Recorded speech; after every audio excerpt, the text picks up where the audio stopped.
ఈ రోజు మీరందరూ నా మీద పవన్ కళ్యాణ్ గారి పైన నరేంద్ర మోడీ గారి పైన నమ్మకం పెట్టుకుని అచంచలమైన గెలుపునిచ్చారు. ఆ గెలుపు నా జీవితంలో ఎన్నో ఎన్నికలు ఫేస్ చేశాం గాని ఈసారి ఒక హిస్టారికల్ ఎలక్షన్ జరిపించే పరిస్థితికి వచ్చారు.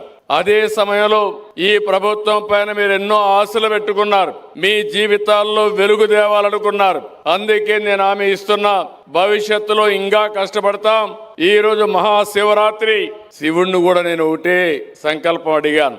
ఈ రాష్ట్రంలో పేదరికం లేకుండా ప్రతి ఒక్కరూ ఆనందంగా ఉండాలి, సంపద సృష్టించే పరిస్థితి రావాలి, ఆనందం ఆరోగ్యం ఇవ్వాలని 5,20,00,000 మందికి ప్రసాదించమని శివుణ్ణి కోరాను.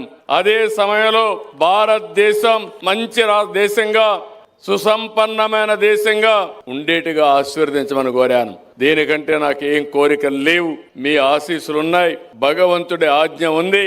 ఇలాంటి మంచి కార్యక్రమాలు చేసే వారందరికీ ఎప్పటికప్పుడు అండగా ఉంటామని మరొకసారి మీ అందరికీ తెలియజేసుకుంటూ